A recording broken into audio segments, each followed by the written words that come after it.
आ जाइए आज removal of to के इस क्लास में। तो थोड़ा हम लोग समझेंगे इसके बारे में कि रिमूवल टू है क्या। दरअसल यह एक एडवर्ब है। इसमें है क्या कि आप इस जैसा कि आप देख रहे हैं लिखा हुआ है कि टू, यह एक वास्तविक रूप में एडवर्ब है। यदि यह एडवर्ब सेंटेंस में सकारात्मक भाव के साथ आ जाए, मतलब पॉजिटिव में पेश करता हो अपने आप को, तो सेंटेंस को फॉर्मेशन नहीं किया जा सकता, मतलब आप इसको हटा नहीं सकते। तो हटाएंगे कब?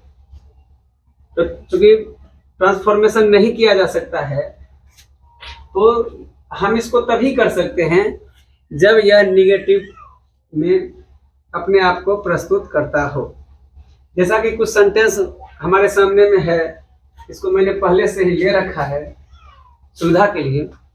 तो इस दिए गए सेंटेंस को हम पहले समझेंगे, उसके बाद क्या होगा कि इसको हम रिमूव करने का प्रयास करेंगे। अगले कुछ मिनटों में हमारे साथ अब बने रहिए। निश्चित तौर पर कुछ कॉन्सेप्ट निकल के सामने आना ही आना है, इसको फॉलो करते रहना है। तो चलिए देखते क्या है इसमें। पहला सेंटेंस में है कि he is too honest to steal anything. अब जरा देखिए इसमें, चूंकि ऑनेस्ट जो है एडजेक्टिव है, तो देखते क्या ही इज टू ऑनेस्ट। यहां पर टू स्टील एनीथिंग, इसका मतलब है कि वह इतना ईमानदार है, हद से ज्यादा ईमानदार है कि कोई कुछ भी चीज जो है चुरा नहीं सकता। मतलब कुछ भी हो, भाव यही निकल के सामने आ रहा है। इसका मतलब है इसको हम यहाँ से रिमूव कर सकते हैं। तो कुछ तरीका है, इसको हम लोग समझेंगे रिमूव करने का। तो देख लेते हैं कि एक्चुअली में रिमूव इसको करना है। अब देखना क्या है कि कह रहा है कि इन्फिनेटिव या इन्फिनेटिव फ्रेज यदि सेंटेंस में हो, क्या कह रहा है, इन्फिनेटिव या इन्फिनेटिव फ्रेज जब रहेगा तो हम उसको निगेटिव दैट क्लाउज में चेंज करेंगे। इसका मतलब है कि वहां इसको हटा करके जो है दैट का प्रयोग करेंगे, क्योंकि टू स्टील एनीथिंग यहां पर यह निगेटिव दैट क्लाउज बन रहा है। तो चलिए देर ना करते हुए इसको चेंज करते हैं।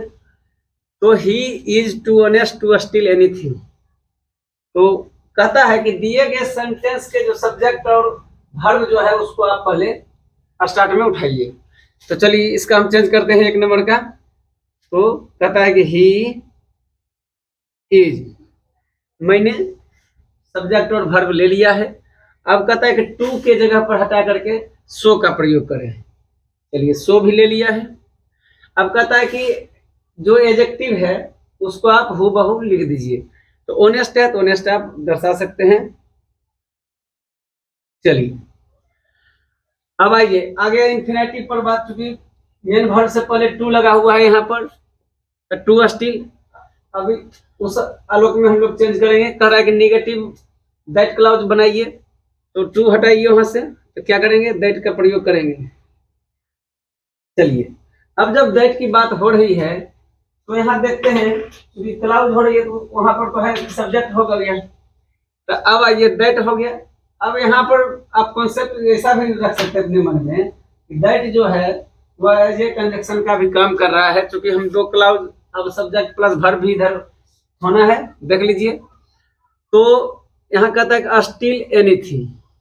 अब कह रहा है कि दिए गए सब्जेक्ट का यदि इधर कुछ है नहीं, सब्जेक्ट को हमको खोजना कहाँ है, तो दिए गए सब्जेक्ट के प्रोनाउन का ही उपयोग करेंगे। कम से कम इस सेंटेंस में जरा ये देखना है कि he is so honest that. तो क्या करेंगे, ऑलरेडी प्रोनाउन यूज करना है उस दिए गए सेंटेंस के सब्जेक्ट के, तो हम चलिए लिखेंगे यहाँ पर ही। चलिए ही लिख दिए। अब आपने सब्जेक्ट ले लिया, तो अब क्या करना है कि सेंटेंस को अब देखेंगे कि प्रेजेंट में यदि सेंटेंस है तो कैन नॉट का प्रयोग करेंगे, और पास्ट में यदि है तो कुड नॉट का प्रयोग करेंगे। चलिए मैं कहीं यहाँ पर इंगित कर देता हूँ। प्रेजेंट में प्रेजेंट होगा तो कैन नॉट, पास्ट यदि है तो कुड नॉट। ऐसा तो अर्थ स्पष्ट करने के लिए यहाँ किया जा रहा है, और भी बहुत कुछ है उसमें। तो चूंकि प्रचलन इसका जायदे है, इसका हम यहाँ पर सभी फिलहाल उठाते हैं। तो he is so honest that he, अब करेंगे चूंकि सेंटेंस प्रेजेंट का है तो कैन नॉट का यूज करेंगे। चलिए कैन नॉट, अब जो भी सेंटेंस अदर वर्ड में बचे हुए हैं उसको आप डाल दीजिए। कहता है कि he cannot steal anything,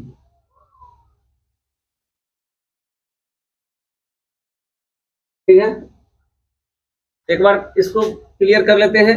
he is so honest that he cannot steal anything। तो आशा करते हैं आप इस बात को समझ रहे होंगे। चलिए अब दूसरा सेंटेंस लेके देखते हैं, इसको आप नोट कर लीजिए आराम से। आशा करते हैं कर लिए होंगे, इसको मैं मिटा देता हूं। चलिए हमने इस पहले वाले सेंटेंस को ले लिया, अब दूसरे वाले सेंटेंस को लीजिए। सेम पैटर्न वही है, समझना भी है उसी में। तो कहता है कि Mohan is too selfish to help other. Mohan is too selfish to help others. तो जैसा कि आप समझ रहे हैं कि पॉजिटिव में तो है नहीं, सब निगेटिव सेंस पैदा कर रहा है। वह इतना स्वार्थी है कि वह किसी को मदद नहीं कर सकता है। तो मोहन, मोहन के बारे में बोला जा रहा है। तो चलिए इसको भी बनाते हैं। मोहन, दिए गए सेंटेंस के सब्जेक्ट और वर्ब को ले लीजिए। मोहन इज, टू को हटाएंगे, सो लगाएंगे, so selfish. Mohan is so selfish. अब चलिए वहां टू को भी हटाइए, निगेटिव दैट क्लाउज लगाइए, तो दैट ले लीजिए, दैट ले लीजिए। अब कहता है कि दिए गए सेंटेंस के सब्जेक्ट का प्रोनाउन, तो मोहन का प्रोनाउन क्या होगा? ही हो जाएगा। अब ही लीजिए, कैन नॉट लीजिए, ठीक, ही कैन नॉट। अब जो है सो अब उठाइए, तो हेल्प अदर्स। चलिए इस तरह दूसरे सेंटेंस को हम लोग ने तैयार कर लिया है, रिमूव कर लिए हैं हम लोग टू को। इसको भी नोट कर लीजिए।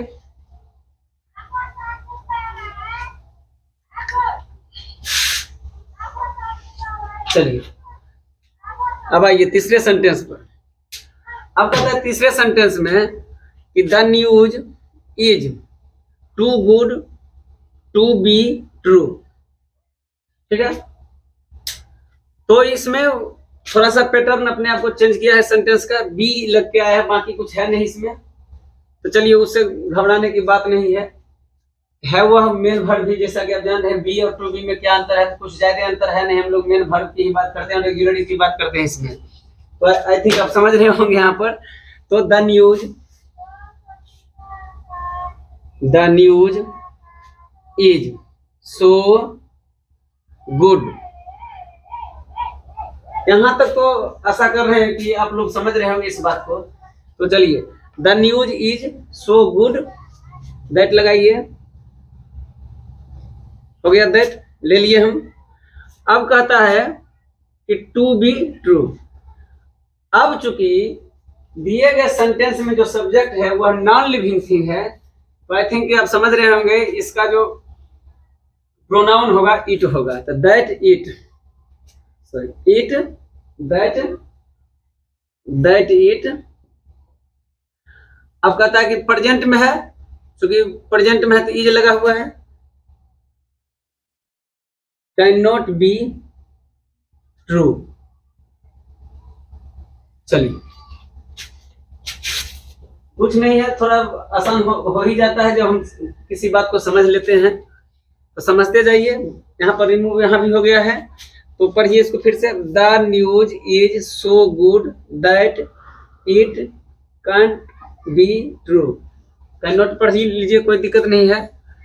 तो आशा करते हैं ये भी आप समझ गए होंगे। इसको मैं मिटा देता हूँ, फिर दूसरे सेंटेंस पर चलते हैं। चलिए, तो तीसरे सेंटेंस को भी हमने क्लियर किया है। अब आप चौथे सेंटेंस पर फोकस कीजिए।